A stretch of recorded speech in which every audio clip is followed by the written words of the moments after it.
Number 1, paying yourself last. दुनिया की most seller book rich dad poor dad में Robert Kiyosaki ने एक बात कही है कि अगर आप खुद को सबसे आखिर में पे करते हैं तो आप जिंदगी भर दूसरों के गुलाम बने रहोगे। एक अमीर इंसान और एक गरीब इंसान के सैलरी स्लिप में सबसे बड़ा फर्क क्या होता है पता है? गरीब इंसान के पास जैसे ही पैसा आता है वो दूसरों को पहले पैसा पे करता है, जैसे घर का रेंट, बिजली का बिल, खाने का बिल, ईएमआई और क्रेडिट कार्ड के बिल्स। और सबसे आखिर में सब पे करने के बाद जितना भी पैसा बचता है वो पैसा खुद को पे करता है। लेकिन अमीर इंसान सबसे पहले खुद को पे करता है, चाहे उस पर कितना भी कर्ज क्यों ना हो। इस किताब में रॉबर्ट के पुअर डैड एक सरकारी हाई प्रोफाइल ऑफिसर थे। वो उनसे हमेशा कहते थे कि पहले अपने बिल्स चुकाओ और जो आपके पास बचे उससे अपना गुजारा करें।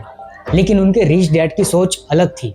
वो कहते थे चाहे आपके पास पैसे कम भी हो, सबसे पहले खुद को पे करो और अपने इन्वेस्टमेंट के लिए पैसे निकालो। अभी आप सोच रहे होंगे कि अगर बिल्स चुकाने के लिए पैसे नहीं बचेंगे तो बिल्स कैसे चुकाएंगे, और यही है असली गेम। रिच डैड का कहना है कि जब आपके पास पैसे नहीं बचते हैं तो आपका माइंड सर्वाइवल मोड में चला जाता है। आपको प्रेशर महसूस होता है और वही प्रेशर आपसे एक्स्ट्रा मेहनत करवाता है, आपको नई passive income and side hustle ढूंढने पर मजबूर करता है ताकि आप उन बिल्स को चुका पाओ। अगर आप पहले ही सारे बिल्स पे कर देंगे तो आपका माइंड शांत हो जाएगा और आप कभी भी एक्स्ट्रा इनकम जनरेट करने के बारे में नहीं सोच पाएंगे। अगर आप अपने सैलरी में से 10,000 पहले ही इन्वेस्ट कर देंगे, फिर आपके पास बिल्स चुकाने के पैसे नहीं बचेंगे, तो आपका दिमाग दिन रात यही सोचेगा कि बिल्स कैसे भरे जाए और आपके लिए अलग अलग रास्ते ढूंढेगा, और यही भूख आपको अमीर बनाएगी। Number 2, getting comfortable with bad debit. एक 50,000 का फोन आप 5,000 की ईएमआई पर ले रहे हो और आपको ये डील स्मार्ट भी लग सकती है, लेकिन आप उस फाइनेंशियल जाल में फंस जाते हैं जिसे साइलेंट किलर कहा जाता है। आप एक ऐसे दौर में चीजें खरीद रहे हो जिसके लिए आप चीजें खरीदने के लिए कर्ज लेते हैं जिनकी तुम्हें कभी जरूरत थी ही नहीं। ज्यादातर लोग बैड डेबिट्स के साथ कंफर्टेबल हो जाते हैं। वो ऐसा सोचते हैं कि यार हर कोई लोन पर कार खरीद रहा है, लोन पर घर ले रहा है, पर्सनल लोन ले रहा है, मैं भी क्यों ना लूं। लेकिन रियलिटी में आप लोन नहीं ले रहे हैं, आप अपनी फ्रीडम गिरवी रख रहे हैं। जब आप किसी लाइबिलिटीज के लिए कर्ज लेते हैं तो आप उस बैंक के गुलाम बन जाते हो जिसने आपको पैसा दिया। आप अपनी जिंदगी के अगले 5 या 10 साल उस बैंक के लिए काम करने का कॉन्ट्रैक्ट साइन कर रहे हो। जब कर्ज लेना आपकी आदत बन जाती है ना, तो आप फाइनेंशियल स्ट्रेस के आदी हो जाते हो। आपको लगता होगा कि जेब में पैसा ना होना ये एक नॉर्मल है, लेकिन ये आदत आपकी रिस्क लेने की कैपेसिटी को खत्म कर देता है और आप अपनी बोरिंग नौकरी तब तक नहीं छोड़ सकते जब तक आपका पूरा लोन क्लियर नहीं हो जाता, क्योंकि हर महीने की 1 तारीख को आपके सामने ईएमआई खड़ी हो जाती है। नंबर 1, कभी भी ऐसी चीज़ों के लिए लोन न ले जिसकी तुम्हें ज़रूरत नहीं है और जिस चीज़ की वैल्यू टाइम के साथ कम होने वाली हो। नंबर 2, अपने सबसे पहले छोटे छोटे कर्जों को निपटाओ जिससे आपको एक फाइनेंशियल विन महसूस हो। नंबर 3, लोन से बचने का सबसे बेस्ट तरीका है एक इमरजेंसी फंड बनाकर रखना, ताकि मुसीबत आने पर आपको बैंक के सामने हाथ फैलाना ना पड़े। Number 3, no emergency fund. दुनिया में 2 तरह के लोग होते हैं, एक वो जो डर के साए में रहकर जिंदगी जीते हैं और दूसरे वो जो तैयारी के साथ रहकर जिंदगी जीते हैं। इमरजेंसी फंड ना होना ये आपको डरपोक बनाता है। क्यों? क्योंकि जब आपके बैंक अकाउंट में पैसों का बैकअप नहीं होता है तो आप अपनी नापसंद नौकरी भी चुपचाप कर लेते हैं और ऊपर से बॉस की डांट भी खा लेते हैं। आप हमेशा डरे रहते हैं कि कहीं कार खराब ना हो जाए, कहीं कोई अचानक बिल ना आ जाए। बिना इमरजेंसी फंड के जिंदगी जीना मतलब बिना पैराशूट के प्लेन से कूदने जैसा है। सोचो, इन फ्यूचर अगर आपकी नौकरी चली जाए या कोई मेडिकल इमरजेंसी आ जाए तो आप कितने दिन तक बिना नौकरी के सर्वाइव कर पाओगे? 1 महीना, 15 दिन या 1 हफ्ता? अगर आपके पास 6 महीनों का इमरजेंसी फंड नहीं है तो आप अमीरी की नहीं बल्कि बर्बादी की कगार पर खड़े हो। बस आपसे एक बुरी खबर दूर है पूरी तरह कंगाल होने से। अगर आपके पास 6 महीनों का इमरजेंसी फंड होता है तो आप पूरी तरह से कॉन्फिडेंट रहते हैं। आप बेहतर इन्वेस्टमेंट करने के लिए फैसले ले पाते हो क्योंकि आप हड़बड़ी या जल्दी में फैसले नहीं लेते। इमरजेंसी फंड ना होने का मतलब है आप हमेशा सर्वाइवल मोड में रहेंगे, आप हमेशा बचने की कोशिश करेंगे, तो आप ज़्यादा लंबी रेस नहीं जीत पाओगे। इसके ऊपर सॉल्यूशन ये है कि नंबर 1, सबसे पहले कम से कम 50,000 से 1 लाख का एक छोटा फंड बनाएं जिसे किसी भी हाल में टच नहीं करना है। नंबर 2, धीरे धीरे इस अमाउंट को बढ़ाए, इसे इतना बढ़ाए कि जिसमें आपके 6 महीने के सारे खर्चे मैनेज हो जाए। नंबर 3, इन पैसों को ऐसे जगह पर सेविंग करें, यानी कि सेविंग अकाउंट्स या लिक्विड फंड में रखें जहां से आप इसे 2 घंटे में विड्रॉ कर सके। Number 4, not knowing your income. महीने की 25 तारीख को आप बैंक बैलेंस चेक करते हैं और आप सोचते हैं कि पैसे गए कहाँ। अगर आप अपनी इनकम का एक एक रुपया और आपके होने वाले खर्चों की एक एक चवन्नी का हिसाब नहीं रख पाते हैं तो आप एक ऐसी नाव चला रहे हैं जिसमें नीचे छेद है और आपको पता नहीं चल रहा कि पानी कहाँ भर रहा है। बहुत लोगों को अपनी ग्रॉस इनकम तो पता होती है लेकिन अपने नेट रियलिटी से अनजान होते हैं। जब आप अपने पैसों का हिसाब नहीं रख पाते तो आप गोस्ट एक्सपेंस के शिकार हो जाते हो। वो 20 रुपए की चाय, 50 रुपए का ऑटो, 199 रुपए का सब्सक्रिप्शन जिसे खरीदने के बाद आप भूल चुके हो।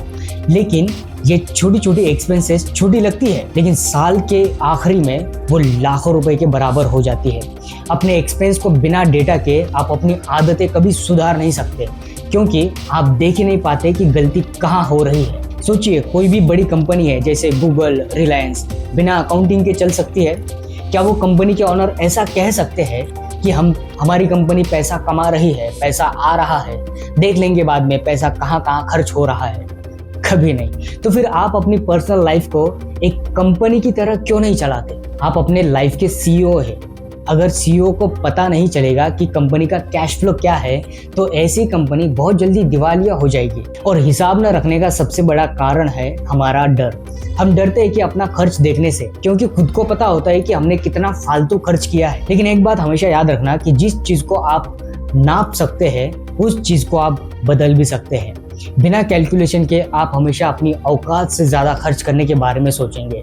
इसका एक्शन प्लान है, नंबर 1, आप अगले 30 दिनों तक डायरी में अपना हर एक खर्च किया हुआ अमाउंट लिखें विथ जो चीज आपने खरीदी है उसके नाम के साथ, चाहे वो 5 रुपए की चॉकलेट ही क्यों ना हो। नंबर 2, महीने के अंत में देखिए कि आपकी नीड्स, आपकी जरूरत और आपके वांट्स, आपकी इच्छाओं में कितना अंतर है। Number 3, 50-30-20 rule. अपनी इनकम को डिवाइड करें।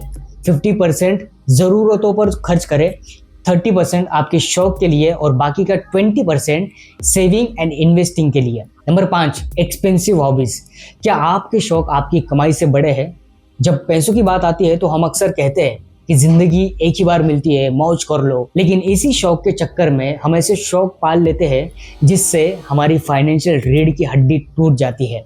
अगर आपका शौक आपकी जेब पर भारी पड़ रहा है तो वो शौक नहीं है, आपकी बीमारी है जो आपको कभी भी फाइनेंशियल स्टेबल होने नहीं देगी। और आज के ज़माने में ज़्यादातर लोग शौक इसलिए पालते हैं क्योंकि उसमें उन्हें मज़ा आता है, इसलिए नहीं, वो हमेशा एक इंस्टाग्रामेबल दिख सके। हर वीकेंड्स पर ब्रांडेड कपड़े, महंगे कॉफ़ी शॉप्स में जाना, बिना ज़रूरत के हर साल नया स्नीकर्स खरीदना या अपनी औकात से और कमाई से बड़ी कार खरीदना और उसकी किस्तें भरते रहना, ये सारी चीज़ें आपके शौक नहीं है, ये आपके एसेट्स नहीं है, ये आपकी सोशल करेंसी है जो आपको दूसरों की नज़रों में अमीर दिखाती है लेकिन रियलिटी में आप गरीब बन रहे हो, ये सारे सोशल स्टेटस ट्रैप में फंसकर।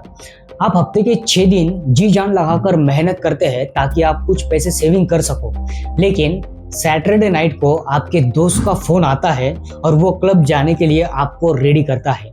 आप किसी महंगे क्लब या रेस्टोरेंट में जाकर 40 घंटे की कमाई 4 घंटे में उड़ा देते हो सिर्फ एक झूठी शान के लिए। अक्सर लोग महंगे शौक इसलिए पाल लेते हैं जब वो अपनी नौकरी और अपनी जिंदगी से खुश नहीं होते हैं।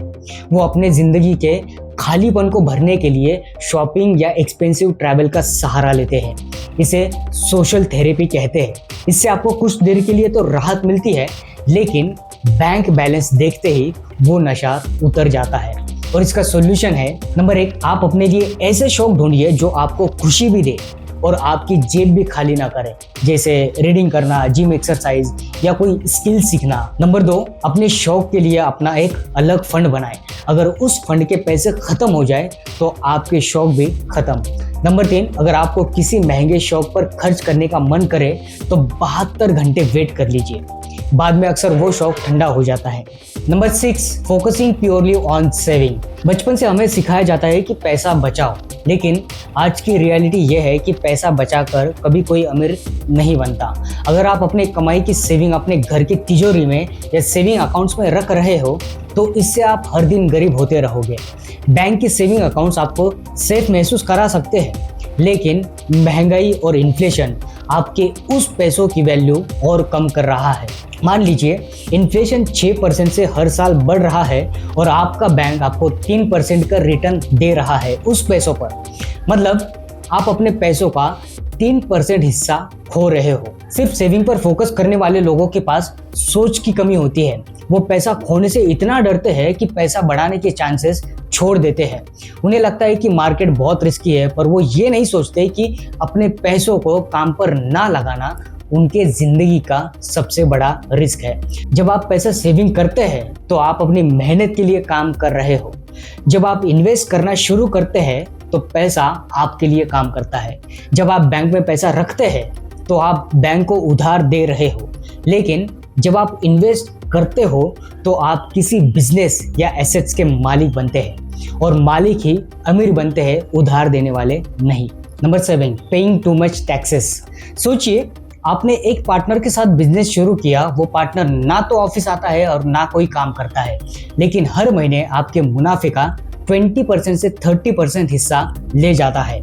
आप उस पार्टनर से छुटकारा पाने की कोशिश करेंगे या नहीं? टैक्स वही साइलेंट पार्टनर है। अगर आप स्मार्ट नहीं है तो वो पार्टनर आपकी मेहनत का मलाई वाला हिस्सा खा जाएगा और आपके पास सिर्फ सूखा टोस्ट बचेगा। आपके जिंदगी का सबसे बड़ा खर्च क्या है? आपकी गाड़ी, आपका घर? नहीं, आपका सबसे बड़ा खर्चा है इनकम टैक्स। आपको पता नहीं हुआ, पर आप 3 से 4 महीने सिर्फ सरकार को टैक्स देने के लिए काम करते हैं। अगर आप टैक्स की प्लानिंग नहीं कर रहे हैं तो आपका पैसा बस गवर्नमेंट की तरफ बह रहा है। अमीर लोग सिर्फ ज़्यादा कमाते ही नहीं, वो ज़्यादा बचाते भी हैं, खासकर टैक्स से। लोग टैक्स से अक्सर डरते हैं, उसे एक बोझ की तरह मानते हैं, लेकिन सरकार ये चाहती है कि आप अपना पैसा सही जगह पर लगाए, जैसे retirement fund, insurance, infrastructure, bonds. इसमें सरकार आपको काफ़ी सारी छूट देती है। जो टैक्स के रूल्स को नहीं जानते वो अपनी वेल्थ को खुद पेनल्टी लगा रहे हैं।